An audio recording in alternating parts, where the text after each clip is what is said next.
দেশের অস্থিতিশীল পরিস্থিতির মধ্যে ভারত ও বাংলাদেশের বাণিজ্যে পড়েছে বিরূপ প্রভাব।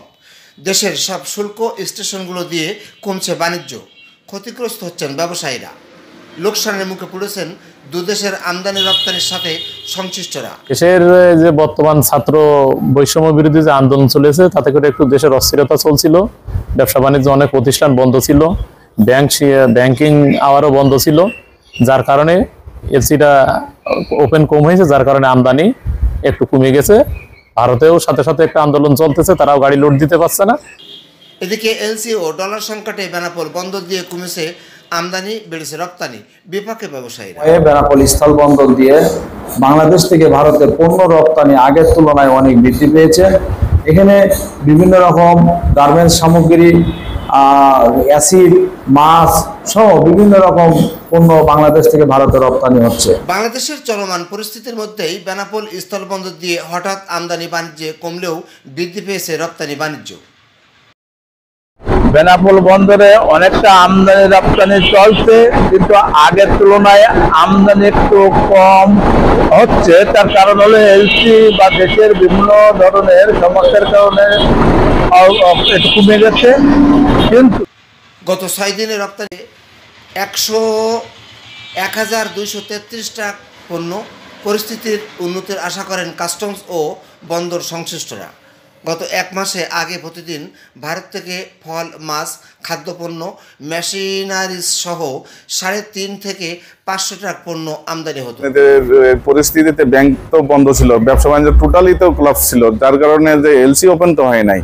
আর তার পরেও যে ভারতও কিছুটা গাড়ির লোড দিতে ব্যাহত হয়, সাময়িক এটা বন্ধ হয়েছে, কিন্তু এটা আগামী সপ্তাহ থেকে রানিং হয়ে যাবে আর কি। ভারতে রপ্তানি হতো 130 থেকে 150 ট্রাক বিভিন্ন ধরনের পণ্য।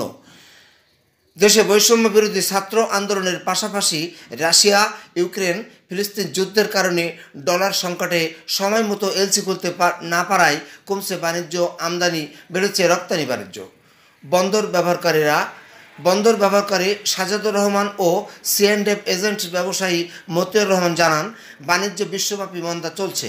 ডলার সংকট সহ যুদ্ধের কারণে সমস্যা প্রকট হচ্ছে, তবে স্বস্তি ফেরার আশা করেন তারা। বেনাপোল বন্দর দিয়ে প্রতিদিন ভারত থেকে 450 থেকে 500 ট্রাক বাংলাদেশে প্রবেশ করত। এখন প্রতিদিন আমদানি হচ্ছে 200 থেকে 350 ট্রাক পণ্য। প্রতিদিন রপ্তানি হতো 120 থেকে 200 ট্রাক পণ্য। এখন প্রতিদিন রপ্তানি হচ্ছে 190 থেকে 270 ট্রাক পণ্য। বেনাপোল বন্দর থেকে কলকাতার দূরত্ব 84 কিলোমিটার হয়। এ পথে আমদানি রপ্তানিতে আগ্রহ বাড়ছে ব্যবসায়ীদের। স্থলবন্দরের মাধ্যমে বাংলাদেশের সিংহভাগই বাণিজ্য হয় বেনাপোল স্থলবন্দর দিয়ে। দেশের চলমান পরিস্থিতিতে বিভিন্ন কারণে কমেছে আমদানি, চালানের টাকা কম জমা দেওয়া সহ গ্রাহক পরিষেবা হয়েছে কম। এখন অবস্থা যাচ্ছে উন্নতির দিকে বলে জানান বেনাপোল সোনালী ব্যাংকের সহকারী জেনারেল ম্যানেজার জহির রায়হান।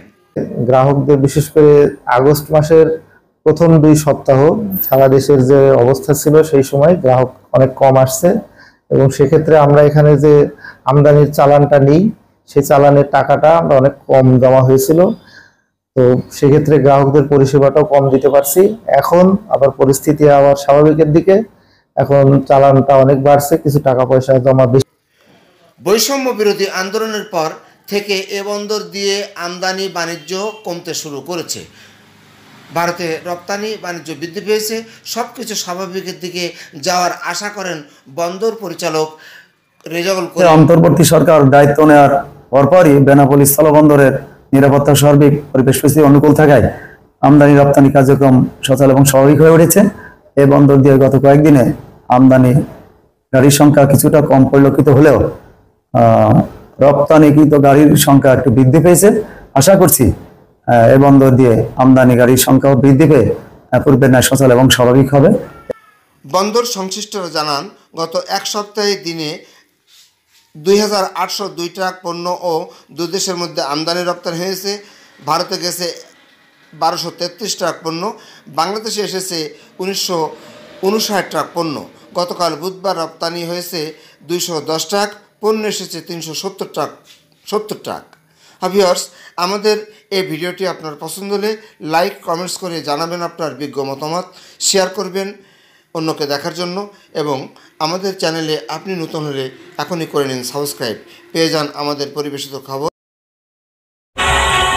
দেশ বিদেশের সব খবর জানতে, দেখতে, শুনতে শিক্ষা, স্বাস্থ্য, যোগাযোগ, ভ্রমণ, বাণিজ্য ও বিনোদন সহ বিভিন্ন বিষয়ে সবার আগে সব প্রতিবেদনটি দেখুন ভয়েস অফ ক্যালকাটায়।